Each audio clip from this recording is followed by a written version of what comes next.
WhatsApp guys, কাল যেহেতু আমাদের ঠাকুরনগরে মেলা, তো সেই মেলা উপলক্ষে আমরা যে আমাদের দল নিয়ে যাই প্রত্যেক বছর, তাই আজ যাচ্ছে বন্ধুর বাড়ি। সব ডাঙ্কাগুলো টাইট করতে হবে। আমারটা নিয়ে নিয়েছে, বন্ধুরটা নিয়ে চলে গেছে। ঠিক আছে,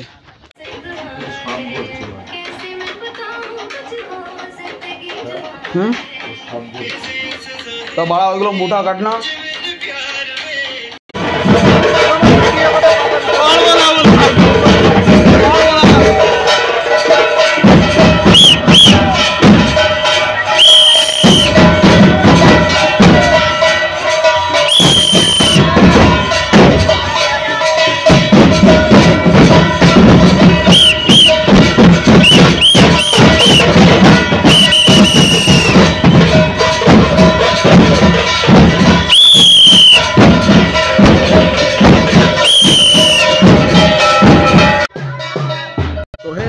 গাইস, কেমন আছো তোমরা সবাই? আমি নয়ন, আমিও ভালো আছি। আশা করি তোমরা সবাই ভালো আছো। আজকে সকালটা প্রতিদিনের মতো না, একটু স্পেশালভাবে কাটিয়েছিলাম, যার কারণে আর কোনো ভিডিও করতে পারিনি। দেন আমরা সব রেডি হয়ে গেছি আর কি, বাবার ধামে যেতে হবে। তো আমাদের দল ইতিমধ্যে সবার বাড়িতে যাচ্ছে আমন্ত্রণ করতে। জাস্ট আমরা সবাই রেডি। দেন হাইস্টলি আমরা আর আমাদের এখান থেকে বেরোবো 1 ঘন্টার মধ্যে। আমরা এখান থেকে বেরিয়ে পড়বো। আর ঠিক যেতে যেতে আমাদের যে রুটটা আছে, এখান থেকে যাব আনন্দপাড়া থেকে বড়া গেটের থেকে যাব সেই ঠাকুর বাড়িতে। বুঝতে পারছো ভাই, কম করে আমাদের রুট হবে 5 থেকে 6 ঘন্টার জন্য। 6 ঘন্টার রুট, এই রুটটা কমপ্লিট করার পরে দেন আমরা ঠাকুর বাড়িতে স্নান করবো, তারপরে মেলায় শুরু।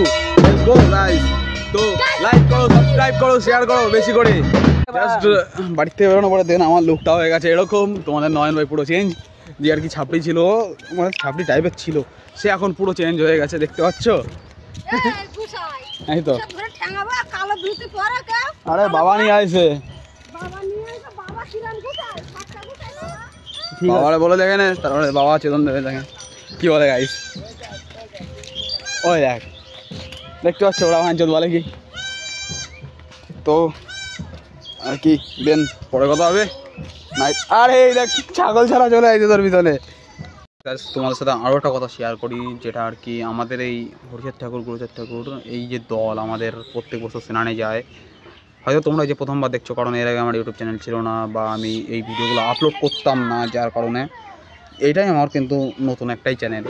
তো কী হয়েছে, এখানে আমার বাবা আমাকে প্রতিশ্রুতি দেয় যে আমার ঠাকুরদা নাকি আমাদের পূর্বপুরুষরা এই দলটাকে পরিচালিত করতো। তো সেটা হচ্ছিল বাংলাদেশে আমাদের বাড়ি ছিল, মানে আমাদের বাড়ি ছিল না, আমার পূর্বপুরুষের বাড়ি ছিল। আমার বাড়ি কলকাতায় ঠাকুরনগরে, আমি জন্মস্থান, আমার এখানেই সব কিছু, বুঝলে তো। তো বাবা আমাকে আজকে প্রতিশ্রুতি দেয় যে আমার বাবা যেই জায়গাটা ছিল সেই জায়গাটা তো রাখতে হবে, যার কারণে গাইস বুঝতে পারছো তো যে কতটা আর কি স্ট্রাগল করতে হবে আমাকে এই জায়গাটায় আসার জন্য। আর বাবার মান সম্মান রাখতে না পারলে ছেলে হওয়ার কোনো দাম নেই গাইস।